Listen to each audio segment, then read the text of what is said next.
Hello guys, what is up? It is Michaela back again from Invisible Reads. So today I am here to talk about one of possibly my favorite books of all time, and that is Bone Gap by Laura Ruby. So this book is basically about this kid named Finn who, honestly, I don't think you should go into it knowing. So I don't know if I want to tell you. Basically, Finn has to deal with a loss and try to figure out how to fix it. That's all I'm gonna say. I know you can find the synopsis online and everything like that, but I really think that this book needs to have you not knowing what it is before you read it. I heard a lot of hype about this a while ago on BookTube, and I was really excited to get to it. And I got it in like January, I think, and I just recently read it for my mythology class because we had to write a paper on a modern retelling of an ancient myth. So that might interest you. This is a Hades and Persephone-esque retelling, which actually stayed surprisingly true to the novel, or to the ancient myth. I didn't know it was going to stay so true to the myth, but it did. I'm going to split this up into like spoilery and non-spoilery sections. So if you have already read the book, I'll tell you when the spoilery section happens so that you can leave if you haven't and stay if you did, so we can discuss further. Basically, my thoughts on this book for non-spoilery thoughts. Wow. That's wow. Yeah, so fantastic, so amazing. I went into it not knowing anything at all about the story other than the cover was beautiful and other people liked it. So I was excited to start it, and that it was a Hades and Persephone retelling, actually. I heard that on Thoughts on Tomes' channel. I was excited to get into it and excited not to have to buy another book to talk about in my mythology class. But this went so above and beyond my expectations. I really think that it's a book everybody needs to read, and it's a book about sensitivity and positivity and trying to make things happen for yourself and for other people in your life, and about brotherly love and brotherly hate and kind of figuring yourself out as a teenager and what that can be about and how hard that can be in a very small town where everybody knows everybody's business. And it's about small towns, and it's about loving the people that you surround yourself with, and oh wow, so good. So if any of that sounded interesting to you, please pick this up. I would love to talk to you about it.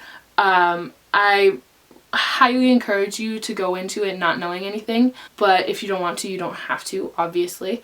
It's just, I think that makes for the best reading experience. That will be the end of the non-spoilery version of this review, because I don't want to give away too much, and I want to talk about a lot of spoilery things. So if you do not want to be spoiled and you have not read this yet, I highly encourage you to go read it immediately and then come back and watch the rest of this so we can discuss, because wow, this book. Okay, now for spoilers. Wow. I did not expect magical realism to be involved in this book. Like I really had no idea that was going to happen. I thought it was going to be like a contemporary, maybe a more hard-hitting contemporary, but still a contemporary. And it was not. Like I said, I went into this not knowing anything, so I was just so shocked by that. The way that Rosa was being hidden, and the way that Finn had to find her, and what she did to free herself. I love the fact that she didn't let him just save her because she was that type of woman and she had that type of agency for herself, but that she saved both of them in the end. Like it really looked like that he was going to be her like saving grace or whatever, but no, she totally saved her own ass and his. And I just appreciated that so much. The fact that she gave her agency back to herself instead of having someone else give it back to her. Just amazing. Oh, wow. Finn and Petey's relationship, I loved. I loved the fact that she was just like a pissed off, angry person all the time, because it's kind of relatable. I generally think of myself as like pretty upbeat and pretty happy, but like underneath is just a ball of rage, and I loved that Petey didn't feel the need to put it underneath. So I just loved her in general, and I loved the fact that because of her relationship with Finn, we got to see more of her. And I liked that her relationship with Finn was pretty realistic in terms of teenageriness and everything they do. I also loved her mother a lot. The very few times we got to see her, I thought she was really funny and really nice, and kind of reminded me of my mom and a couple of other people's moms that I know. So I thought that was really cool. The fact that one of the rude boys was gay was everything to me, and the fact that his boyfriend looked a lot like Finn, freaking hilarious. I was so happy with that, and I was so, like, not hilarious because he was gay, obviously, but the fact that he like had a crush on Finn for so long, and that might have been why he like was aggressive towards him. Wow. I think that was a really good way of exploring like how homophobia can affect someone that is homosexual, like how the mindsets that surround people can really infect them and make them hate themselves in a way that is so tragic and terrible, but the way that they can come back from that, like, oh wow. I loved that part so much. It was literally one sentence at the very end of the book, but that was like one of my favorite parts. I loved it so much. Oh, I loved the fact that Sean was supposed to be like the superhero type figure in the book, but he got portrayed as like a total asshole most of the time. Like, he was just so awful to his brother, and like blaming him for the things that he couldn't control or fix, and blaming him for losing Rosa and clearing out her room and talking shit on Petey. That made me so furious. I was like, I didn't have a huge problem with Sean. I knew he was kind of a jerk for shunning his brother like that, his little brother who like depended on him and who was the only person in his life. But when he said bad things about Petey, I was like, no, I don't know. I don't mess with you anymore. Like, how dare you insult my child? How dare you? Oh gosh. Sean, I really wanted to punch him in that scene.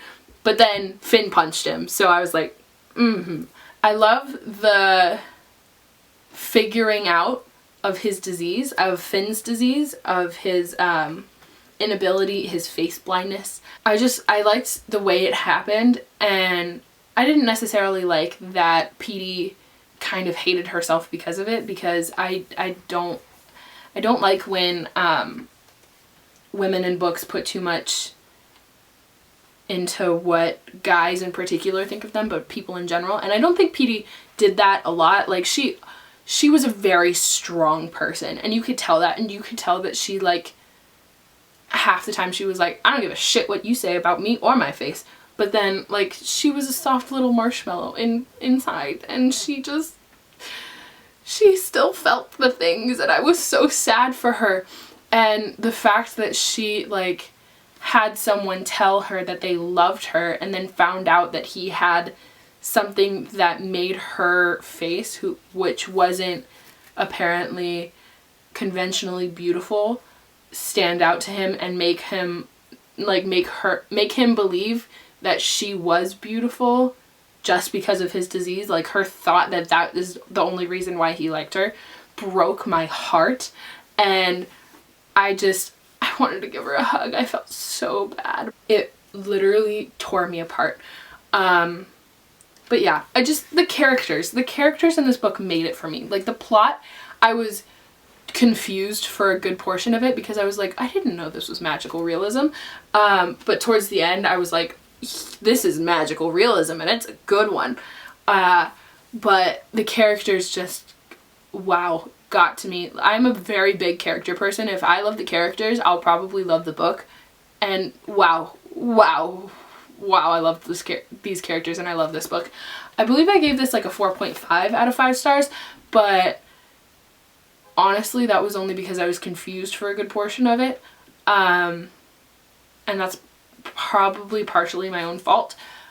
But yeah, I friggin' loved it. I friggin' loved it. So if you've read this, please let me know what you think down below, and yeah, please fangirl with me over this book because I love it so much. Okay, I'll see you guys next time. Goodbye.